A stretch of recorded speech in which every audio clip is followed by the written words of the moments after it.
Baseball is back here at Oriole Park at Camden Yards. It is opening day of the 2024 season. I'm Brendan Mortensen alongside Matt Bonaparte.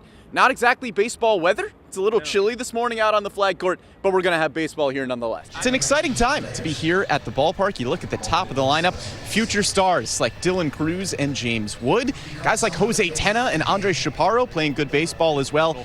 Mark, on Thursday, for the first time since Dylan Cruz's promotion, we got the dream. C.J. Abrams, Dylan Cruz, James Wood, 1, 2, 3. That was short-lived, as C.J. Abrams was scratched from yesterday's lineup. What more have we heard on Abrams today? We've got the star of the day here in James Wood. James, we see your helmet fly off a lot, the hat flies off a lot. 2 home runs today. Do you think you need a custom home run hat? Because it looked a little small for you. Yeah, it's a little tight, but we're working on it, so. Nationals in a groove here as we get ready for the 7th inning of play here at Nationals Park. They're trying to close things out against the Marlins, but it's time now for a PNC MLB update presented by PNC Bank. Brilliantly boring since 1865. A bunch of important games to keep an eye on today. 4 teams within 2.5 games of that final NL wildcard spot. The Cubs are hanging around as well. Important development in that Mets game today. Francisco Lindor, guys, left in the first inning with back discomfort. So the Nationals have the Mets next, and that is something to keep an eye on as New York is trying to make a playoff push. Yeah, big news indeed, Brendan. It's the final series of the first half for the Washington Nationals. A weekend set in Milwaukee. Little giant Jenga outside. Yeah, that's the way to spend a Friday night. The Nats haven't won a series in Milwaukee since 2014. They're looking to change their fortunes tonight at American Family Field. Over to the Brewers side, this is a really good lineup, but they didn't show it yesterday.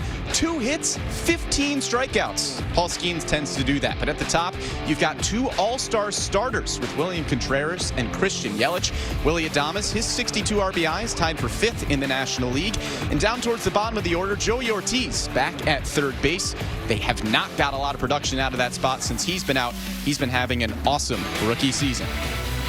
They're hoping to not see Kyle Finnegan tonight. He's been having a career year, a real bright spot out of the Nationals bullpen. And it started in the first inning, as it often has with Dylan Cruz. Look at this play at the wall by Cruz. Get up there, doing his best Creed impression. Can you take me higher, Dylan Cruz? Yes, he can. Double jumps out there. Connor Norby can't believe it. DJ Hers loves it. Dylan Cruz flashing the leather the last few games, but DJ Hers was rock steady once again. Over his last 2 starts, just 1 total earned run. Struck out 5 last night. He's been awesome since being recalled in late July. Not much going for the Nationals offense extra base hit-wise, but that was the big one out of Luis Garcia Jr. A much-needed insurance run for the Nats, but they handed it off to the bullpen, and they were steady. Jose A. Ferrer, how about his last 16 appearances? A .53 ERA. He tossed 2 scoreless innings last night and left a clean sheet for Kyle Finnegan, who got out of it in the 9th. His 37th save of the season, tied for 4th most in a single season in Nationals history. Here's Dylan Cruz with more on his stellar defense. And this afternoon, we'll get to see Samuel Basallo batting cleanup for the American League in the Futures game. Look, this is one of the most talented prospects in all of baseball. This is a once every 5 years type of prospect for most other teams in the game, but for the Orioles, they've just had so much talent that a guy like Basallo almost flies under the radar. But he's been one of the best hitters in AA, just 19 years old, Scott. He has not faced a pitcher younger than him this season. Speaking of those young pitchers, we have seen a lot of great performances in the first half. Mitchell Parker, DJ Hers, a couple of surprises that have really impressed. Tonight, we're going to see Jackson Rutledge. He was a first-round pick back in 2019, but guys like Parker and Hers have kind of leapfrogged him in the pecking order in this starting rotation. Just how important is a start like this for Jackson Rutledge to say, hey, I deserve to be in this conversation as well? Yeah, and we've seen a few guys over recent years, names like Merrill Kelly, Eric Fetty come to mind, who go overseas, they pitch in leagues like the KBO, and they come back to the big leagues and look like a completely different pitcher. Is there a common denominator with these sorts of guys who go overseas and then all of a sudden they come back and it's something different, or is it just kind of luck of the draw? Yeah, one guy who has been more than prepared has been Dylan Cruz. He is not just impressing as a rookie, he is setting the table. I mean, yesterday he has the great catch at the wall, he beats out an infield single, he steals 2 bases, and then he went on to the second inning and played the rest of the game. Look, I think it's just hard to draft pitchers, right? We have seen pitchers over the past few years, even ones drafted in the top 10, guys like Jack Leiter, Kumar Rocker, Asa Lacy. it doesn't always work out, right? And the Orioles know that they can draft hitters, and they can do it effectively, so why change that formula? And you mentioned trading for pitchers as well.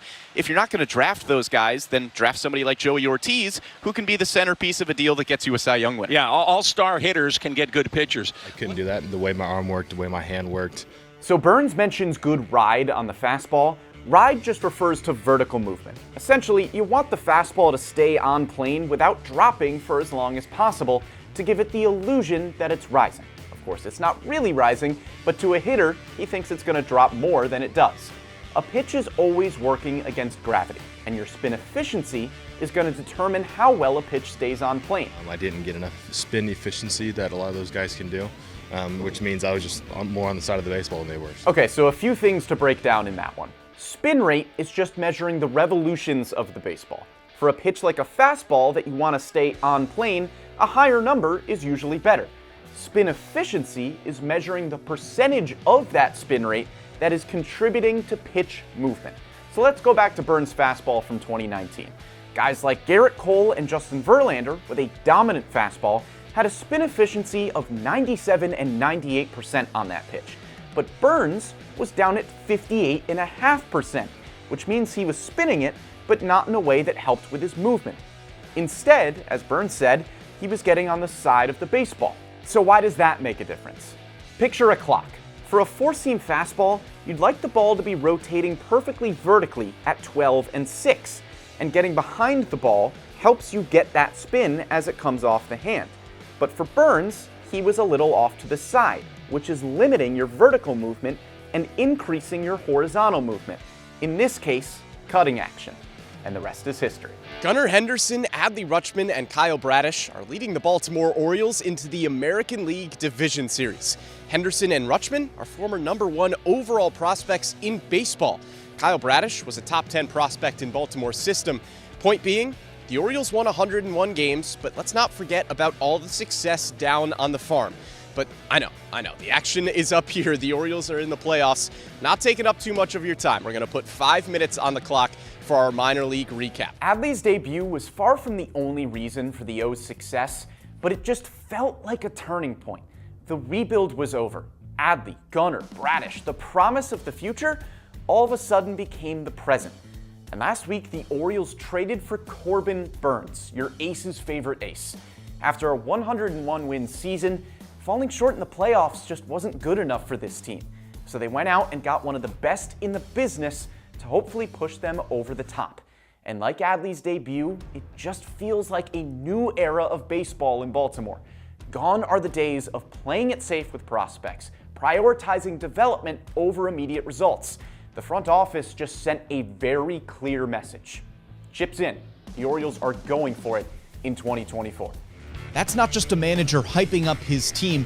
It's truly hard to believe just how good the Orioles have been in the MLB draft since 2019, when Mike Elias and company took the reins. Think of some recent World Series winners. Sure, you've got the Rangers, who spent big on stars in free agency. The Braves hit huge on the international market. But teams like the Cubs, Astros, Royals, Giants, they all had a core built from the draft. Take a look outside here at Camden Yards. That's exactly what the Orioles are building. Not a lot of additions to the starting rotation, and that conversation, because of the lack of additions, becomes a little bit more interesting. Do you think guys like Jake Irvin and Trevor Williams are absolute locks for the starting rotation, or could you see some competition here in spring training? And Rock, I know one of your favorite questions is talking about your Hall of Fame ballot. We got a new Hall of Fame class a couple of nights ago. Can you talk about the players that you had on your ballot for that? And then let's talk about everybody's fantasy baseball teams and football teams. That's all what of your everybody favorite wants to hear topics. about. Yes. Yeah. Not really a ton we can talk about with those two guys that we haven't talked about already. So I want to bump down just one spot to number 13, where you've got Kobe Mayo, which is a lot higher than we have seen Mayo on some other lists. We know he's starting to creep up those top 100 boards, but you've got him at number 13 already. What was the reason you have him so high? So, Bobby, we've heard a lot about some of the Nationals' top prospects, but of course, good teams aren't always built on just those star caliber players. Got to win on the margins a little bit as well. So who are some maybe under the radar prospects that we haven't talked about as much that could be making an impact in 2024? It's a lot of stuff going away from them, and for lefties, it is stuff going away from them, but it's not as good.